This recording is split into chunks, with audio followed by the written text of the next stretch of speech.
جو ہمیشہ ناکام ہوتے ہوئے، جو لوگوں کی ہلاکت سے ہی باہر کرتے.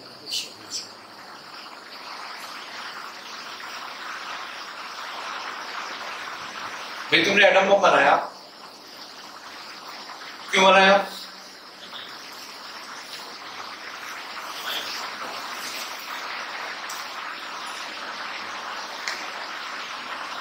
کہ تم کروڑ آدمیوں کو ایک ساتھ مار سکو.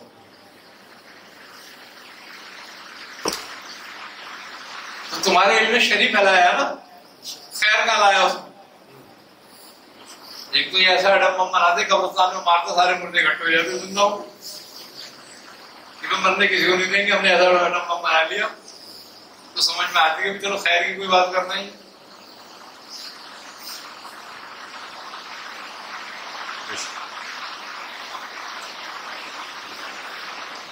تو کیا ہوا؟ اچھا اسی لیے کہ جب ان علموں میں سے تم نے جو علم الارضیہ اور علم الابدان ہے، رب تعالیٰ کی ذات کو الگ کیا، تو آج نتیجہ تباہی ہے.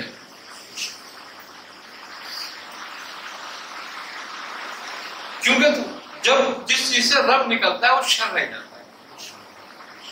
کیونکہ خیر اس کے ہاتھ میں جب وہ نہیں ہے تو خیر ہی نہیں. اسی لیے اس علم میں ترقی کافر ہونے کی.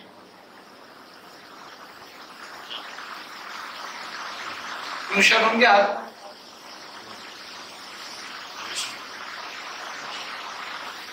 اب جس علم سے خیر نکل گئی وہ مسلمانوں میں کہاں آئے گا؟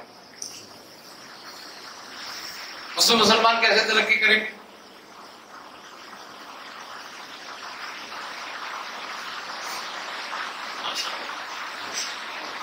تو کہتے ہیں نا کافر یہاں پہنچ گئے، کافر وہاں پہنچ گئے. بھائی کافر اس لیے پہنچ گئے کہ سارا شر انہیں کے ہاتھ میں آیا.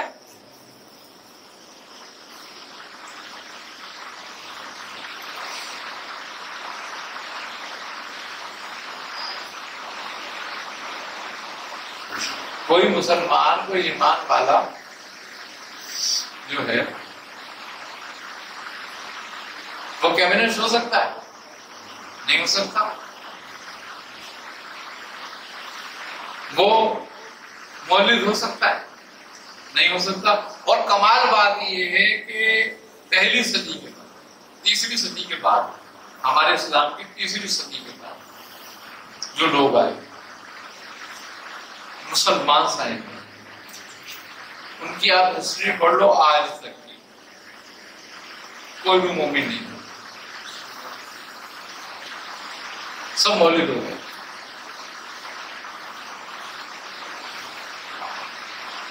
آج بھی جتنے بڑے بڑے سائنسدان ہیں بتاؤ مسلمان مادے پہ یقین رکھتے ہیں.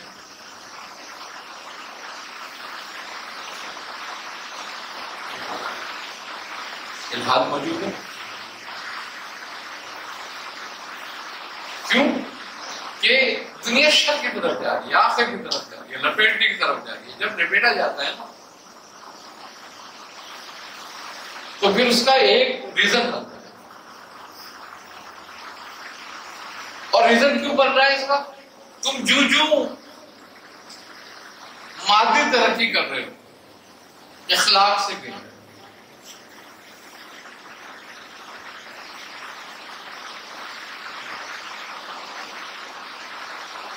اور بندہ جو اخلاق سے گرتا ہے پھر اس کے لپیٹنے کا سامان کیا جاتا ہے. اب ہم انفرادی طور پر نہیں، اجتماعی طور پر اخلاق سے گرتا ہے.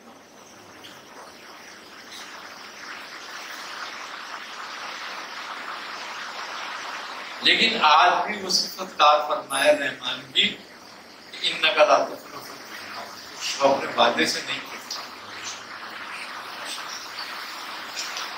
آج بھی اس کی مہربانیاں موجود ہیں، آج بھی مہربانیاں ہو رہی ہیں. ہم نے اپنا اصل چھوڑا. ہم نے آج کرونا پھیلا، بڑی بات ہے جو وبا پھیلی ہے، بہت لوگ ہلاک ہو، لوگ مارے گئے. جب اس طرح کی ہلاکتیں ہوتی ہیں وبائی طور پر وہ ایک عذاب ہوتا ہے.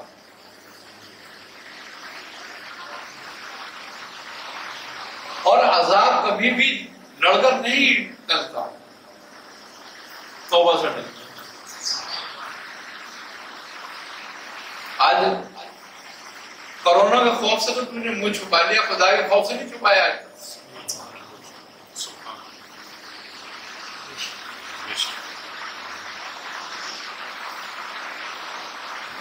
موت کا خوف ہو گیا، کیوں ہو گیا؟ موت کا خوف انہیں کو ہوتا ہے جن میں ایمان کم ہو جائے.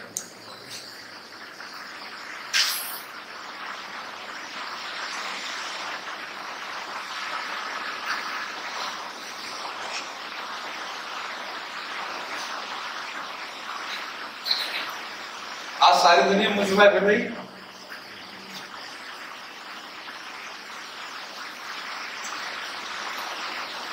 کوئی شاعر کہتا ہے نا، کچھ تو گناہ کیا ہے اہل شہر نے، پھرتے ہیں سب منہ چھپائے ہوئے.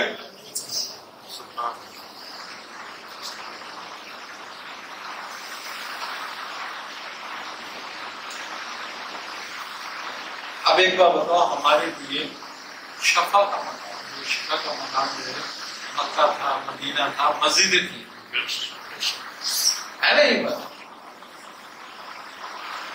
سب سے پہلے کیا بنی تھی؟ سب سے بڑا ثبوت اس بات کا یہ ہے کہ تمہارا ایمان کتنا ہے.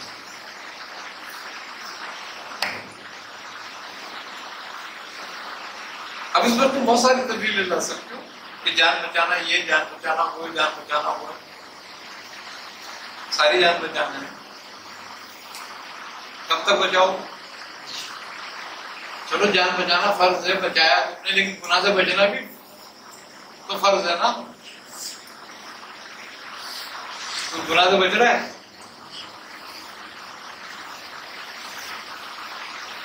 حیا اسلام کا اساس ہے، بنیاد ہے.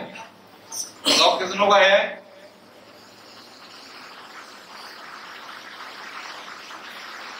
حیا ایک کو بھی ایک سے نہیں ہے، خوف ہے.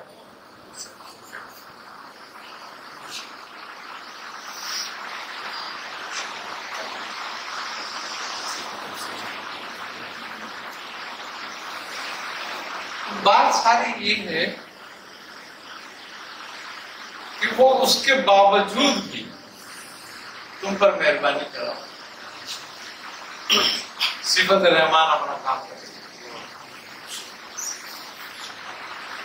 دیکھو قرآن اٹھا کے دیکھو، کوئی بھی قوم جو غرق ہوئی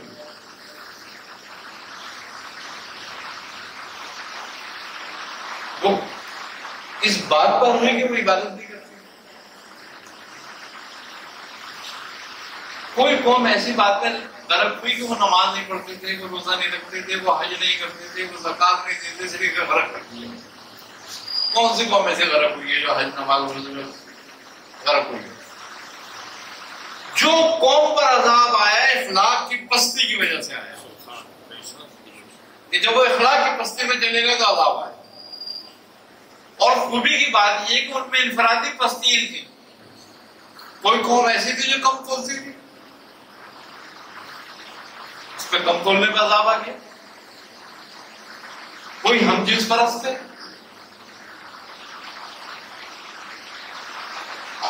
کوئی انبیاء پہ ظلم کرتے تھے، لیکن تمہارے تو سارے اکٹھا ہو چکا. جتنا ہمارے ہاں اب اس دنیا میں موجود ہے یہ سب کچھ، پہلے کبھی کسی دنیا میں دور میں نہیں گزرا اتنا. لیکن اب عذاب کیوں نہیں آ رہا؟ آ رہے ہیں. سب سے بڑا عذاب جو ہے اگر دیکھا جائے، جس کو عذاب خفی کہتے ہیں، وہ ہے بھوک اور افلاس اور خوف میں مبتلا ہونا. یہ بھی عذاب کی ایک قسم ہے، بڑی قسموں میں سے ایک قسم ہے یہ عذاب کی. کہ قوم بھوک افلاس اور خوف میں مبتلا ہو گئے. آج کیا ہے؟ جن کے پاس بھوک نہیں ہے ان کے پاس خوف.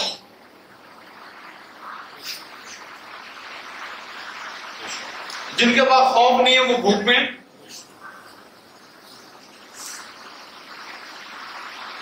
ساری دنیا عذاب میں مبتلا ہے.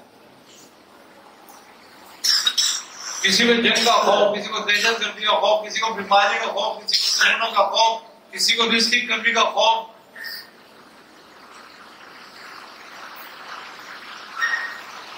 خوف میں مبتلا ہے. عذاب یہ نہیں کہ عذاب نہیں آ رہا، عذاب آ چکا ہے اور بڑھ رہا ہے. یہ بڑھ رہا ہے. اب جو لوگ خدا پہ یقین نہیں رکھتے ان کی تو کچھ نہیں کہہ سکتے، لیکن جو رکھتے ہیں وہ کم سے کم توبہ کریں.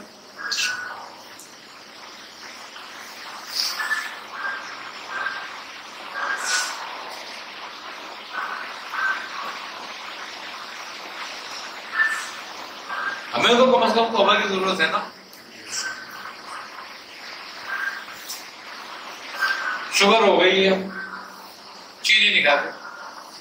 کیوں نہیں کھاتے؟ نقصان کرے گی. ڈاکٹر نے منع کیا چینی نہیں کھانا، اور اللہ نے کہا گناہ نہیں کرنا، لیکن کوئی خوف نہیں. ڈاکٹر کا خوف ہے، خدا کا خوف نہیں ہے. بتاؤ اس قوم کو کہاں ہے یہ قوم پڑی؟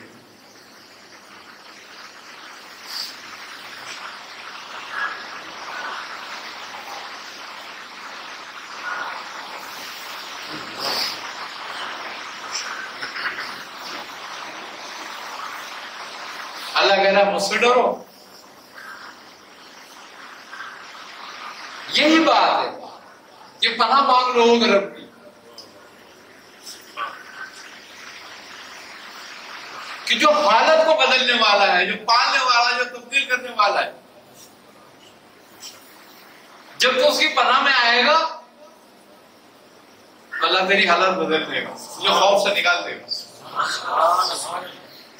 کیونکہ وہ بادشاہ ہے. ملک الناس، لوگوں کا بادشاہ ہے. لوگ اس کی طرف کیوں نہیں آتے؟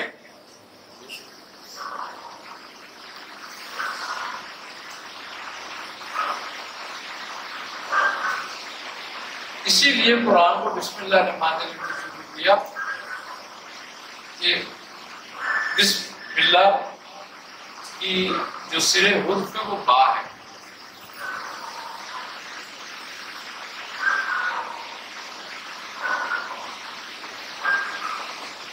اور اس میں محیط، جس کو ہم کہتے ہیں آخری حرف محیط، وہ کیا ہے؟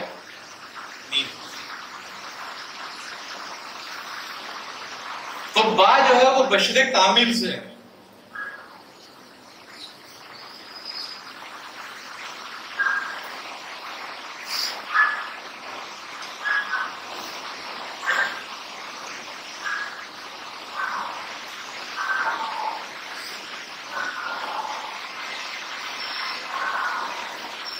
تو تمہیں ضابطہ دے دیا گیا، تم بشر کامل کو دیکھو.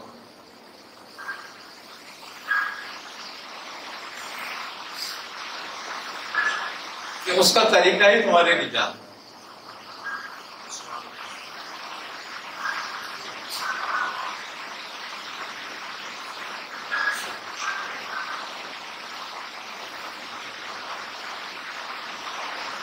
مولا کائنات علی کرم اللہ وجہ فرماتے ہیں کہ جو کچھ پورے قرآن میں وہ سورہ فاتحہ،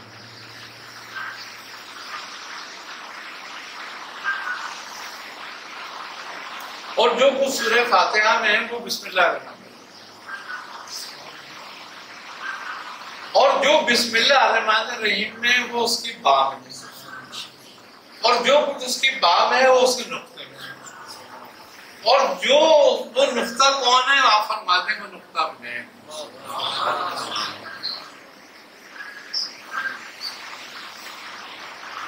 اور رسول خدا فرماتے ہیں انا مدینہ العلم والی، میں علم کا شہر ہوں، علی اس کا دروازہ ہے. وہ نقطہ ہے باقا بشر کامل.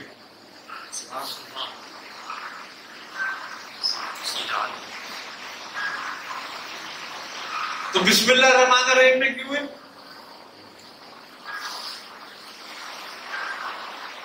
جو کچھ قرآن کا علم ہے وہ بشر کامل کے پاس، اور بشر کامل میں جو دروازہ ہے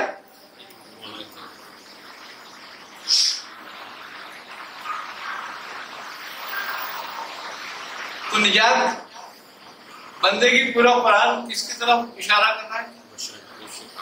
بشر کامل. کہ یہی تمہاری نجات ہے اور یہی تمہارا راستہ. جیسے کہ علامہ پاک کہتے ہیں نا کہ محمد سے محمد تمہیں لوگ دے رہی ہیں، نجات چیز ہے کیا؟ لو قلم ہے.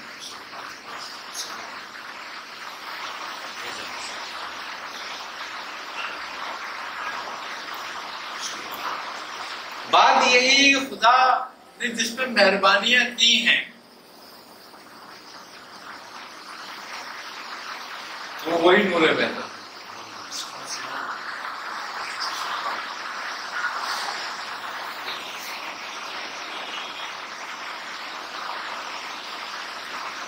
اور جن کی وجہ سے رحم کا معاملہ کرے گا وہ بھی وہی نور وحدت ہے.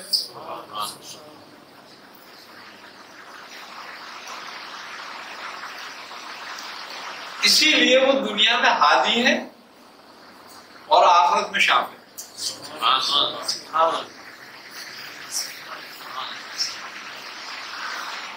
کہ دنیا میں ان کے بغیر ہدایت نہیں اور آخرت میں ان کے بغیر شفاعت نہیں.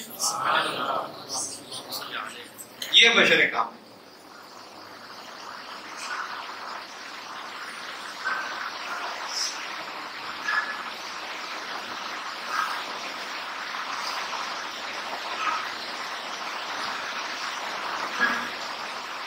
اب بات کیا ہے؟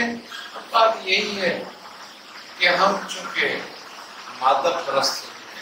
اچھا یہ بھی بات ہے کہ جب قرب قیامت کا وقت ہوگا، قیامت جب لائی جائے گی اور یہ لپیٹا جائے گا تو اسی لیے لپیٹا جائے گا کہ لوگ مادے کو خدا جاننے لگیں گے.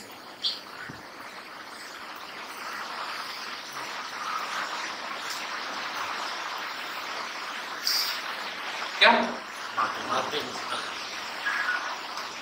تو جب مادے خدا جاننے لگیں گے اور مادیت اس میں بڑھ جائے گی، ان میں سے ہدایت نکال دی جائے گی. علم اٹھا لیا جائے گا، معلومات پھیلا دی جائے گی. دیکھو جب شام کا ٹائم ہوتا ہے سمجھنا تو انسان کے قد سے بڑا سایہ ہوتا ہے.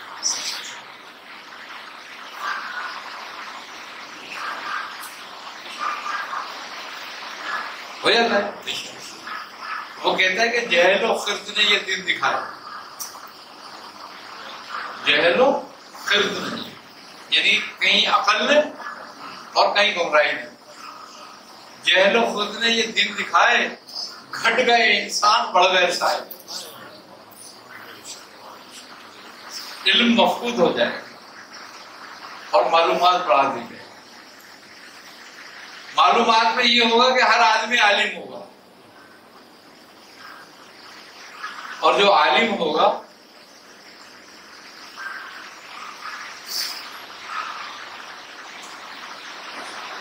وہ بیچارہ بے مقصد کا ہو جائے.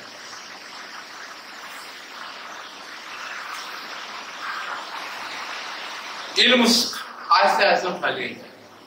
جو عالم بھی ہیں وہ بھی معلومات کی طرف چلے جائیں اور معلومات پہ لڑتے ہوں گے، معلومات پہ بحث کرتے ہوں گے. علم ان میں سے نکل جائے گا.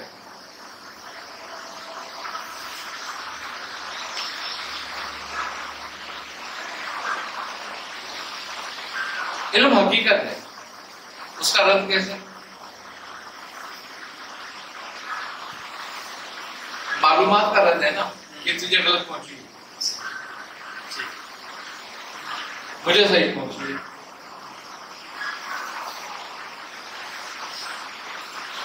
علم غلط نہیں پہنچتا کسی کے پاس، کیونکہ علم تو علیم سے ہے، تو وہ نہیں غلط پہنچتا، معلومات غلط پہنچتا.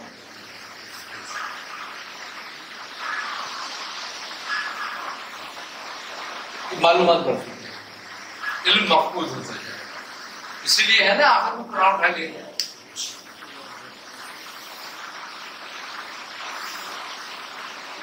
شہد اٹھا لیا جائے، یعنی کہ شفا کی چیزیں جو ہے وہ اٹھا لی جائیں تو بیماریاں رہ جائیں. اب اٹھا لینے سے مراد کیا ہے؟ آج اٹھا لینے والی بات ہو رہی ہے. کیسے؟ کہ تمہیں قرآن سے زیادہ انجیکشن پہ یقین ہے.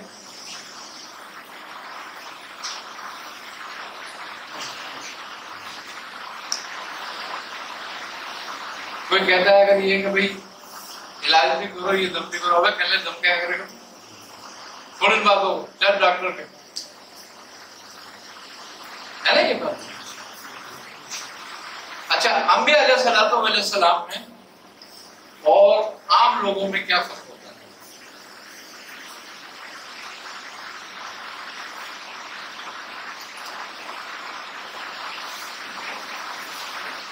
انبیاء علیہ السلام جو تھے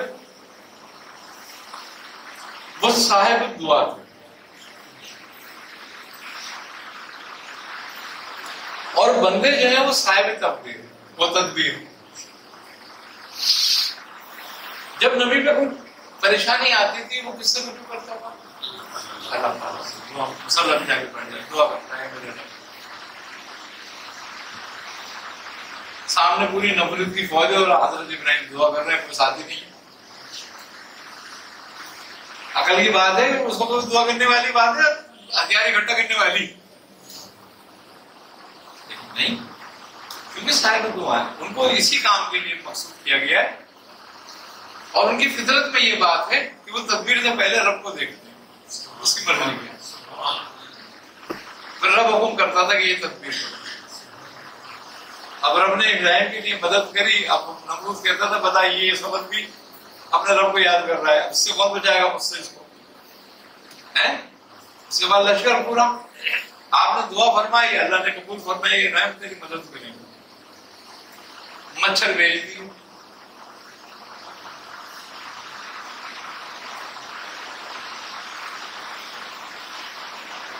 مچھروں نے ابراہیم کے ساتھ جنگ لڑی،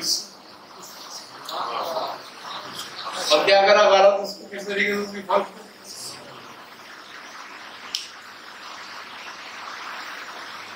انبیاء جو ہوتے ہیں وہ صاحب دعا ہوتے ہیں، وہ اپنے رب کی طرف رجوع کرتے ہیں، تدبیر سے کرتے ہیں.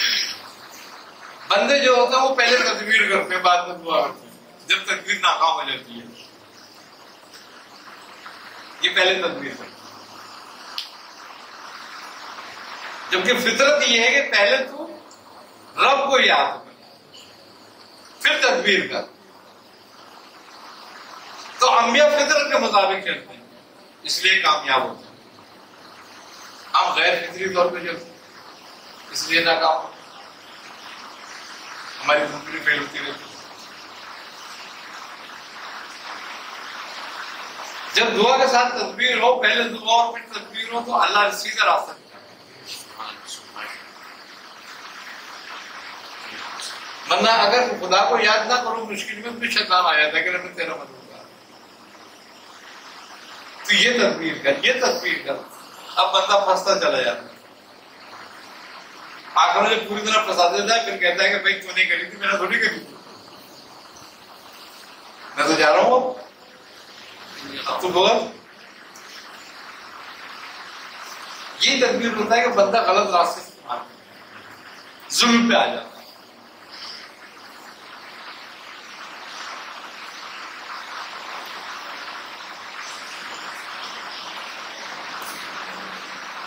لیکن جس کو اللہ کا خوف ہوتا ہے، اللہ کی طرف سے ہدایت ہوتی ہے، اور وہ تدبیر سے پہلے اپنے رب سے دعا کرتا ہے، اللہ اس کو ظلم کی طرف نہیں جانے دیتا. اس کے لیے خیر کا راستہ نکالنا. دیکھو اللہ تعالیٰ قرآن میں کہتا ہے اور جو اللہ سے ڈرا، جو اللہ سے ڈرا اللہ اس کے لیے نجات کی راہ نکال دیتا. یہ یقین کرنے والی بات ہے. اب بات ہے یقین کہ ذالک الکتاب لا ریب کہ اس کتاب میں کچھ شک نہیں ہے. جب اس کتاب میں کچھ شک نہیں ہے، پہلے یہ سوچ کے اللہ تیرے لیے، اگر تو اللہ سے خوف کھائے گا تو اللہ تیرے لیے نجات کی راہ نکال دے گا.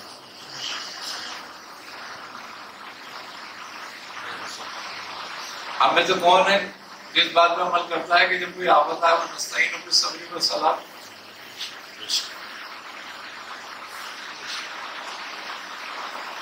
کہ جب تم پہ کوئی مشکل آئے تو مدد لو، صبر ہو. کتنے کرتے ہیں؟ تدبیر ہو.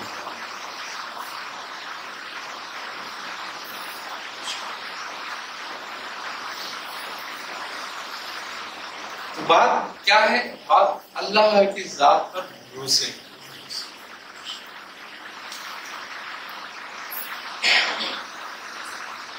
اللہ تعالیٰ نے اپنے نبیوں کو تدبیر کا حکم دیا. کب؟ جب انہوں نے دعا کی. تدبیر کو بتائی گئی کو تدبیریں بھی کریں، لیکن وہ تدبیریں پھر کامیاب ہوتی.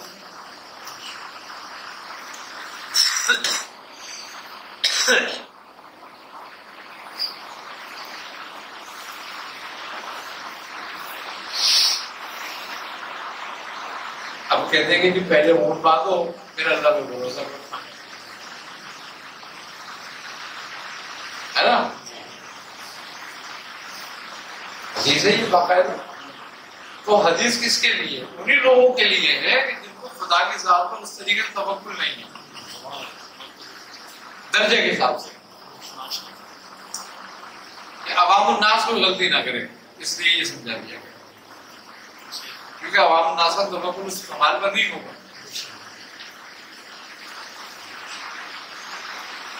تم یہ تدبیر کہ پہلے رسی باندھو پھر خدا پہ بھروسہ کرو.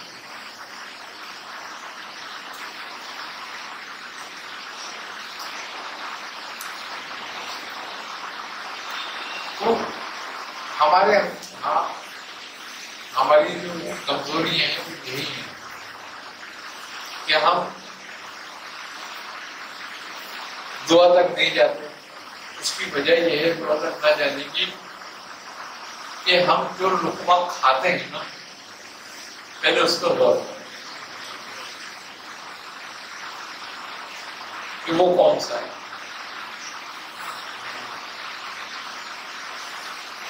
لقمے کی دو حالتیں ہیں. ایک وہ لقمہ ہے جو اندر جا کر نور بنتا ہے، ایک وہ لقمہ ہے جو اندر جا کر ظلمت بنتا ہے. یعنی کہ ایک حلال کا لقمہ جو ہے وہ تمہارے اندر نور پیدا ہے اور ایک حرام کا لقمہ تمہارے اندر ظلمت پیدا کرتا ہے. اب جب نور پیدا ہوتا ہے نا تو بندہ کس سے رجوع کرتا ہے؟ نور کی طرف ہی اس کا دھیان جاتا ہے، رب کی طرف ہی، کہ وہ اس سے مدد چاہتا ہے. اور جس کا ظلمت کی طرف جاتا ہے لقمہ، جس کے پیٹ میں ظلمت کی طرف ہوتا ہے، کیونکہ وہ شیطان اس کے پیٹ میں موجود ہوتا ہے، وہ اس کو فوراً دوسرا راستہ دکھاتا ہے، ادھر چل، یہ کر، یہ کر. اس کو مادہ کرنا، تدبیر کرنا. اس میں خدا کیا کرے گا؟ تو کرے گا جو تو کرے گا. تو وہ سمجھتا ہے کہ ہاں اس میں خدا کیا کرے گا، وہ یہ کرنا ہے نا یہ بات، تاکہ اس میں وسوسے پیدا ہو، یقین سے نکلے. اب جب ایک مرتبہ وہ کسی تدبیر میں یقین سے نکل گیا اور وسوسے میں آ گیا اور اس کو تھوڑا بہت نفع ہو گیا، اب وہ جب تھوڑا ایسا شیطان پہلی دفعہ جب وسوسہ ڈالتا ہے نا تو اس کو نفع پہنچاتا ہے، اس کو بظاہر نفع دکھا دیتا ہے۔ یہ بھی ایک سحر ہے۔ سحر کے معنی یہ ہیں کہ کسی بھی چیز کو اس کی حالت سے ہٹا دے، یعنی کہ جو تمہیں نظر آئے گا وہ اپنی حالت سے ہٹی بھی ہوگی۔ جیسے کہ فرعون کے دربار میں جب جادوگروں نے رسیاں پھینکی تو وہ کیا بنے تھے؟ جس سے حضرت موسیٰ پیچھے ہٹے دیکھ کے ان کو، تو حکم ہوا ہے کہ موسیٰ تم ڈرو مت، اپنا آسا ڈال دو۔ تو جو جادوگروں کی جو رسیاں تھیں وہ رسیاں ہی تھیں، وہ سانپ نہیں بنے تھے۔ اور جو یہ کہتا ہے کہ وہ سانپ بن گئے تھے وہ ایمان سے ہی خارج ہو گیا۔ کیوں؟ کہ اس کا مطلب یہ ہے کہ وہ جادوگر تخلیق کرنے کی قوت رکھتے تھے۔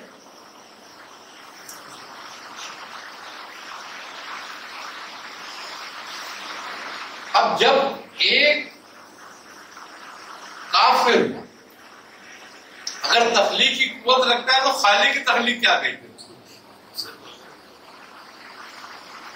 کمال کو شرک ہو گئے تھے۔ تم نے شرک کی انتہا کر دی، کمال کر دیا۔ وہ رسی تھے لیکن آسا جو تھا وہ سانپ بنا آزے میں تبدیل، کیونکہ اس کو تبدیل کرنے والی ذات ان اللہ علی کل شیء قدیر، اس کے حکم پہ ڈالا گیا تھا کہ ڈال دو، آپ اس کو بدل دیں۔ یہ رہا اس کو تبدیل کر آزا بنا، جس سے فرعون میں ڈر گیا تھا۔ وہ آپ چاہتے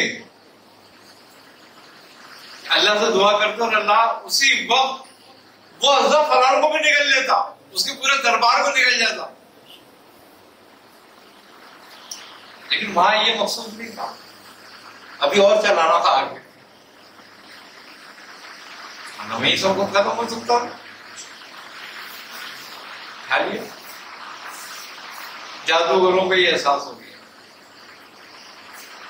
انہوں نے کہا ہم ایمان لاتے ہیں موسیٰ کے نام،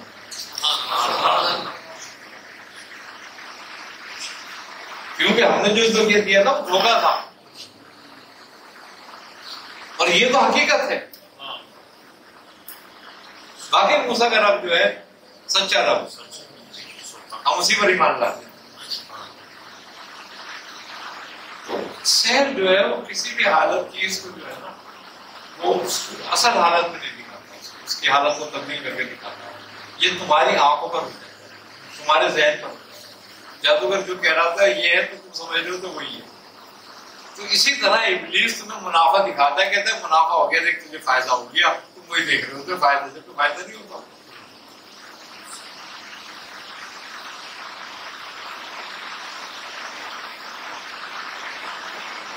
اسی طریقے سے شیطان کے پاس شفا بھی نہیں ہے۔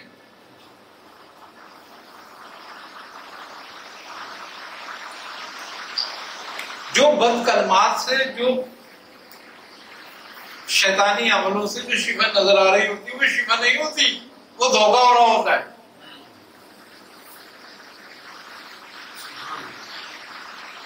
وہ سارے لوگ شہر میں دھوکے میں آ رہے ہوتے ہیں تاکہ شیطان ان کو گمراہ کر سکے، شیطان ان کو مشرک کر سکے۔ اس کی شیطان پھر بہت مدد کر رہا ہوتا ہے، وہ شیطان کا اعلی کار ہوتا ہے، جادوگر۔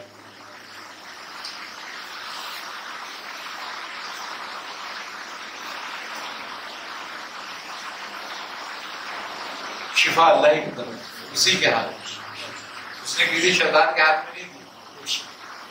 اس لیے مارنا اور جینا بھی اسی کی طرف۔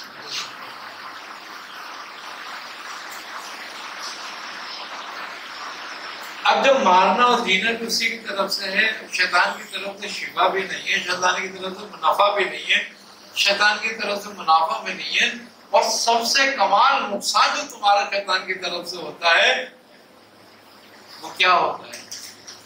مشرک کرتے اللہ سے تمہارا بھروسہ ختم کر، توکل ختم کر۔ اللہ کہتا ہے نا یا بنی آدم اللہ تعبد الشیطان، اے آدم کی اولاد خبردار شیطان کی پیروی نہ کرنا کہ یہ تمہارا کھلا دشمن ہے۔ تو جو تمہارا دشمن ہے وہ تمہارے فائدے کے لیے بات کب سوچے گا؟ بھائی کسی دشمن سے تم فائدے کی توقع رکھتے ہو؟ اگر کوئی دشمن تمہاری اچھی بات کر رہا ہے تمہارے لیے تو اس کا مطلب ہے کہ پیچھے کوئی خطرناک کام ہے جو تمہیں وقتی جہازہ دے گا، خطرناک کام میں پھنسا دے گا۔ تو ہمارے لیے سب سے خطرناک کام کیا ہوتا ہے؟ شیطان کا حلوہ یہ ایسی باتیں دکھا کر ہمیں سب سے زیادہ پھنساتا کیا ہے کہ ہمارا یقین توڑتا ہے اور اس بات پر یقین لاتا ہے کہ ان سے بھی فائدہ ہوتا ہے، یہ بھی فائدے والی چیز ہے۔ اگر شرک فائدے والا ہو گیا تو پھر دنیا میں رہ کے گیا، یہ رحمان ہے کہ تم اس سے بچا دو۔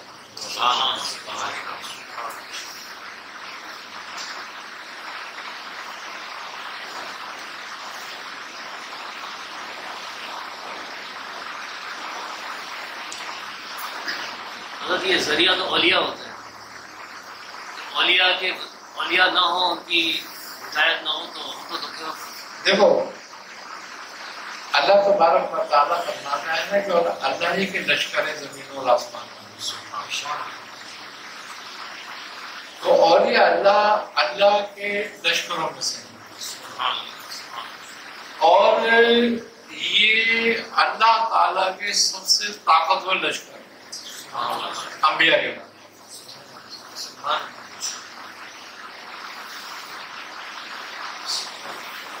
اور اللہ نے ان کے ذمے یہی کام لگایا کیا کہ یہ لوگوں کو ہدایت دیں اور یقین لوگوں کے دل میں پختہ کریں اللہ کا۔ دیکھو اللہ نے انبیاء سے بھی یہی کام کیا،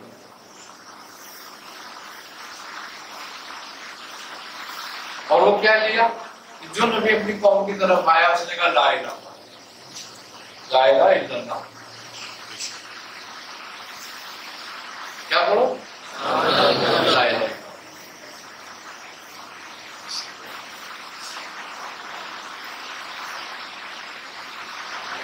شرک مٹا دیا، لا الہ الا اللہ شرک مٹا دیا۔ اب لا الہ الا اللہ 4 الفاظ کا کرتا ہے، لیکن پورا قرآن یہی کہہ رہا ہے۔ 1,24,000 انبیاء علیہ السلام بھی یہی کہہ رہے ہیں کہ اللہ کے سوا، یعنی کہ بات وہیں آ گئی کہ اس کے سوا کوئی بھی پیروی کے لائق نہیں ہے، کوئی بھی غلامی کے لائق نہیں ہے، کوئی بھی ایسا نہیں ہے کہ کوئی کسی کا آقا ہو سکے سوائے رب، کہ وہی آقا ہے تو اسی کا غلام ہے، وہی تیرا مالک ہے تو اسی کی مملوک ہے، آگے سمجھ بات، وہی تیرا معبود ہے تو اسی کی عبادت کر، اسی کا بندہ ہے۔ جو مقام ابدیت ہے وہ اگر دیکھا جائے تو اطاعت اور اتباع کا مکمل ہونا ہے، جس میں اللہ کی اطاعت، اتباع اور محبت مکمل ہو جائے، وہ اتباع، وہ ابد ہے۔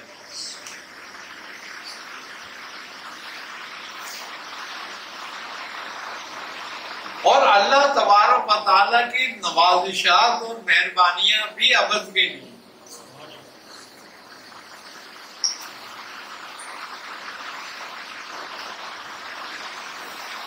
اور خوبی کی بات یہ، کمال بات یہ کہ رسول خدا صلی اللہ علیہ وسلم کو اس نے عبدہ و رسولہ کہ یہ میرا بندہ اور رسول. دیکھو پچھلی قومیں جو تھیں وہ برباد کیوں ہوئی؟ مشرک اور کافر. وجہ یہ تھی کہ انہوں نے اپنے انبیاء کو مقام عبدیت سے نکال دیا.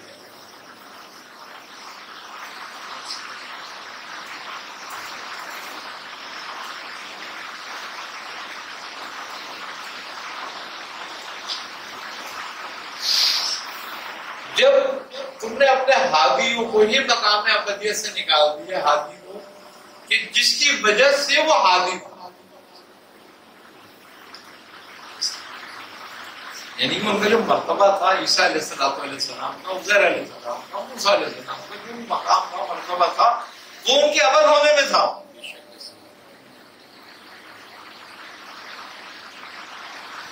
ان کی قوموں نے کیا کیا ان کے ساتھ؟ ان کو مقام ابدیت سے نکال دیا. آگے سنو، تو جب تم کسی کو مقام ابدیت سے نکالتے ہو نا، اس کے اوپر بڑا ظلم کرتے ہو. اور اللہ اپنے نبیوں پہ ظلم کرنے والوں کو پسند نہیں کرتا. انہوں نے اپنے نبی کے ساتھ یہ ظلم کیا کہ ان کو مقام ابدیت سے نکال دیا.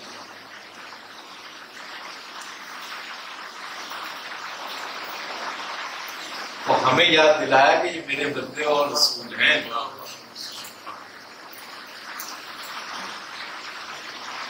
دیکھو رسول خدا صلی اللہ علیہ وسلم محبوب ہیں، اللہ محیب ہے. ٹھیک ہے، ہم اس سے زیادہ بات تو کوئی نہیں کہہ سکتے کہ وہ محبوب ہے اور وہ محیب ہے. لیکن کمال بات ہے کہ بندہ جتنا بھی عروج کرے وہ بندہ ہے ابد، اور رب کتنا بھی نزول کرے مگر وہ یہ فرق پھر بھی رہے، نہ اس کے عروج سے ختم ہوگا نہ اس کے نزول سے ختم ہوگا.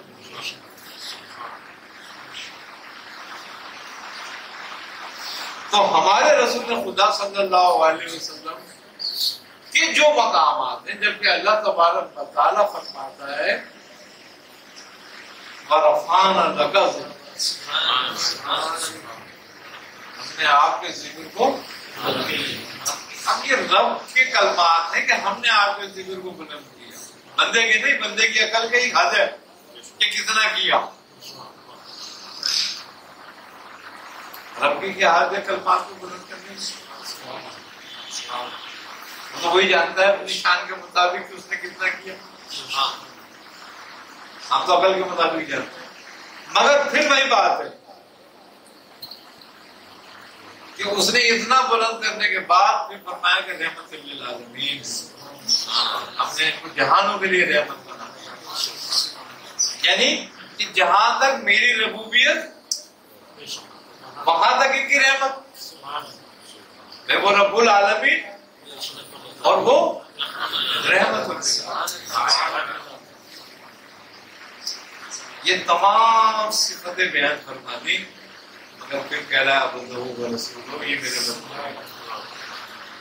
تو ہمیں کیا سمجھنا چاہیے؟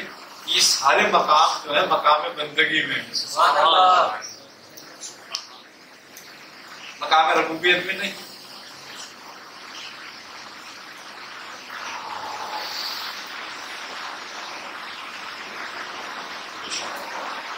ایک اللہ کی صفت ہے المتکبر،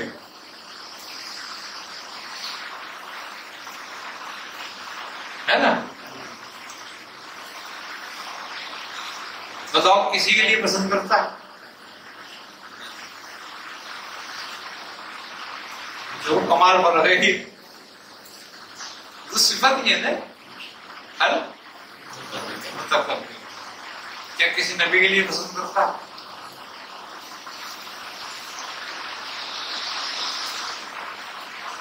نبی کریم صلی اللہ علیہ وسلم کے لیے لگا سکتے ہو متکبر؟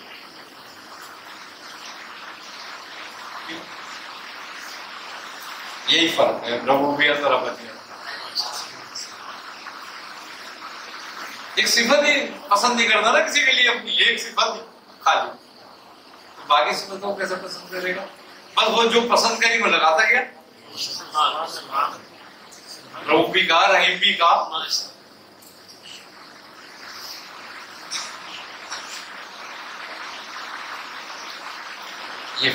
یہ بات ضرور ہے۔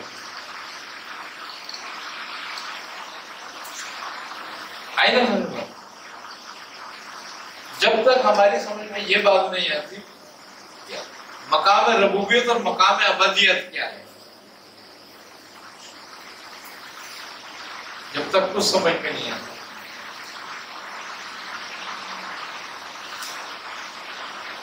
مقام ابدیت تو چھوٹا سا مقام نہیں ہے کہ کسی کو یہ بندہ ہے، یہ بندہ خالی، یہ بندہ ہی نہیں ہے بس خالی وہ۔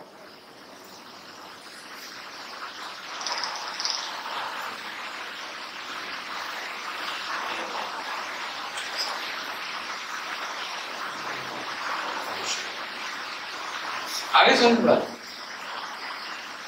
خوبی کی بات یہ ہے کہ تمام بندوں کے معاملات ہی بندے کے ہاتھ میں ہیں۔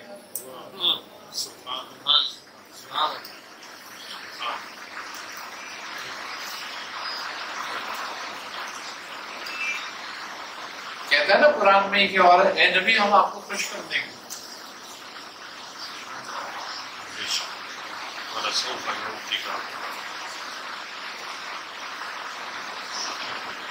نبی خوشی کس بات میں کہ میری ساری امت جنت میں جائے، اور خوبی کی بات یہ ہے کہ نبی سب کو جنت میں لے کے جائیں گے۔ جس نے ایک دفعہ بھی کلمہ پڑھا ہوگا وہ اللہ تبارک و تعالی رسول خدا صلی اللہ علیہ وسلم سے سوال کرے گا کہ اے نبی کیا آپ نے سب کو لے لیا؟ آپ فرمائیں گے ہاں میں نے لے لیا۔ اللہ تعالیٰ پھر پوچھے گا، 3 دفعہ پوچھے، جب تیسری دفعہ آپ فرمائیں گے میں نے سب کو لے لیا تو اللہ تبارک و تعالیٰ کہے گا ابھی اور بھی، تو پھر خود نکال کے دے گا کہ یہ بھی ہے، اپنے دست قدرت سے 3 دفعہ نکالے گا۔ اب اس کا دست قدرت اب پتنی کتنے رہ جائیں گے، باقی سب کو نکال کے حوالے کر دے گا، یہ بھی لے گا۔ تو بندوں کے معاملات بندے کے اختیار میں تھے بھی، لیکن ابد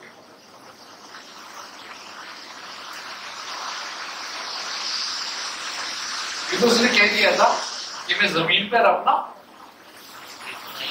نائب خلیفہ مقرر کرتا، اور جو نائب ہوتا ہے وہ تمام امور کا زمین میں مختار ہوتا ہے، اس کو طرف سے نامزد ہو کے آتا ہے، اس کی طرف سے اختیار اس کو ہوتے نہیں آتا، تو وہ اختیار اس کے عطائی ہیں، اس کے ذاتی نہیں۔ اب بندے کے جو اختیار ہیں اب بندے وہ اس کی طرف سے عطا کیے ہیں، ان کے اپنے حاصل کیے ہوئے نہیں ہیں۔ آگے سوچو بات، اب عطا کیے ہوئے وہ دینے والا جو ہے وہ معطی ہے،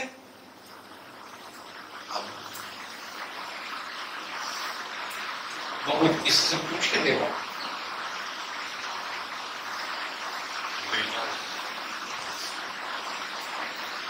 بندہ کہ میرا اختیار ہے، کہ کیسے ہوگا بھی تیرے سوال کر سکتے ہو، لیکن جب وہ کہ میں دے رہا ہوں تو پھر کون سوال کرنے والا، اور کتنا دے رہا ہوں پھر کون سوال کرنے والا؟ تو وہ جب اختیار دیتا ہے تو پھر ہم بندوں کی عقلوں سے باہر دیتا ہے، اللہ نے آپ کو اختیار دیا، عقائد دیا، اب اس میں کسی کو کیا پریشانی ہوگی؟ اور جس کو پریشانی ہوگی اس کو پھر بندے سے نہیں ہوگی، اللہ سے ہوگی، دیا تو اس نے۔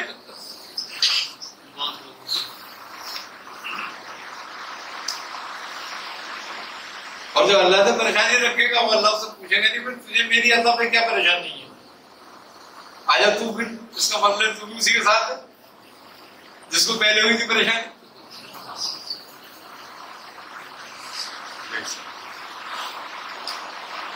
جس کو پریشانی ہوئی کیا کرا اس کے ساتھ؟ مردود کر کے باہر نکال دیا۔ تو ہر اس پریشان حال کو جس کو آپ کی عادت میں پریشانی ہوگی اس کو باہر نکال دیں۔ تو ہمارا تعلق جو ہے وہ اللہ سے مضبوط